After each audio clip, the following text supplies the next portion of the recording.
sono alzato, oh bella ciao, bella ciao. Ahí tenemos, esto preanuncia de que ya estamos en contacto con algunos de los directivos de Coel Idiomas, en este caso el director general, Carlos Italiano. ¿Cómo estás, Carlos? Buenos días.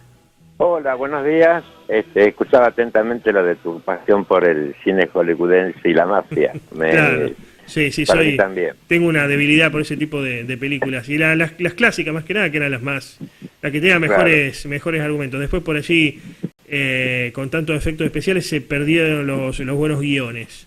Bueno, y El Padrino se llevó todos los premios con él. Ni hablar, sí. El Padrino sí. Bueno, hoy yo tenía pensado, ya que estamos, digamos, con esta cuestión de la italianidad, y sobre todo porque nos ha tocado evacuar un par de dudas desde el instituto, comprender una diferencia esencial geopolítica, que es Italia y la región italiana.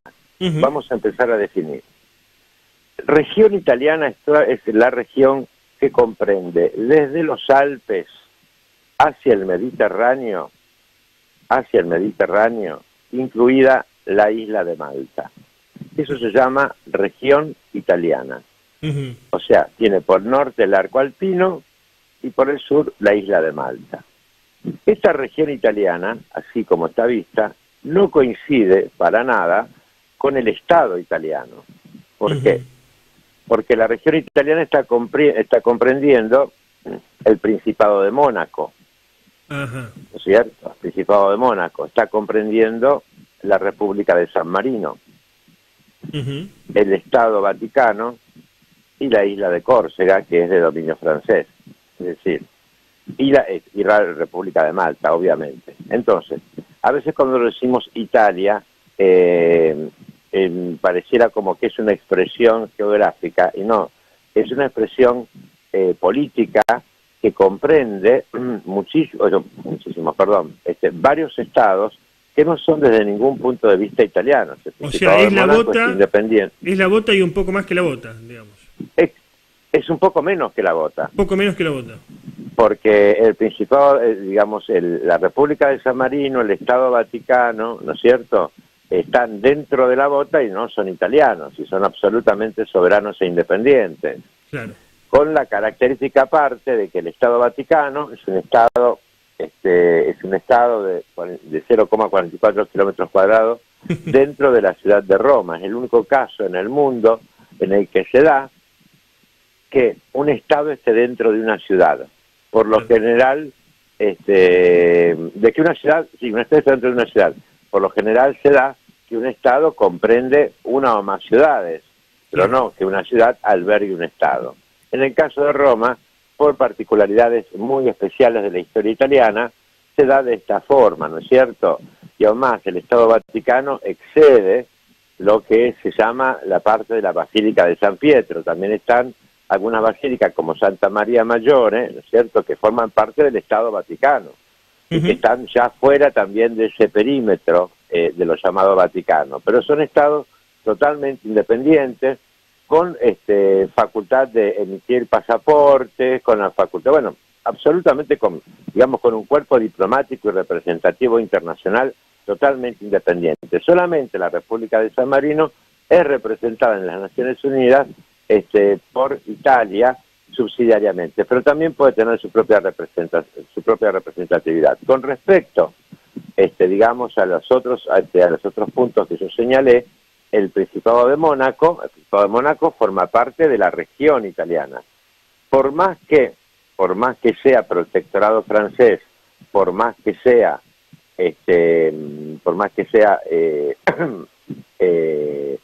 su idioma sea el francés, recordemos también que su familia principesca es la familia Grimaldi, familia de origen italiano, obviamente, y que Córcega perteneció siempre a Italia, a la región de Toscana, hasta un año antes de nacer Napoleón, por eso Napoleón nace francés.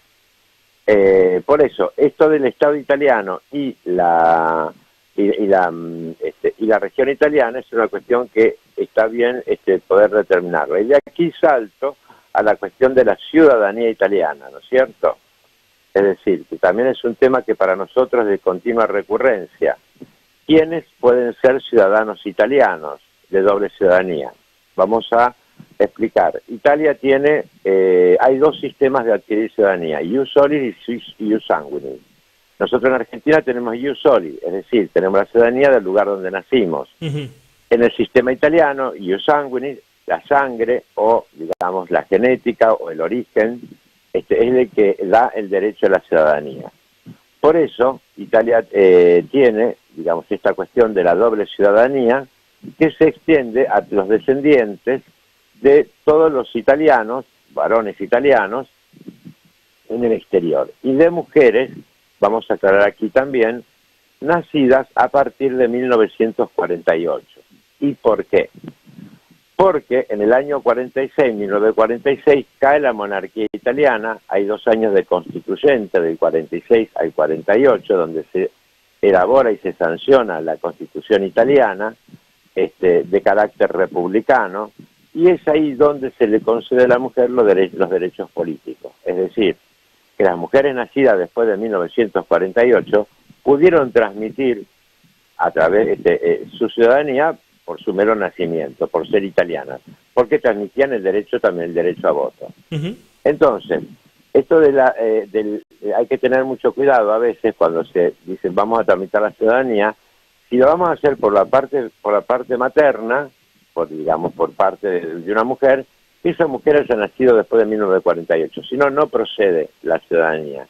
Y en segunda instancia, otra cuestión que hay que tener muy en cuenta es que si es italiano, ancestro del que tramita la ciudadanía, su ancestro, sea abuelo, bisabuelo, quien fuere, porque no tiene solución de continuidad en Italia,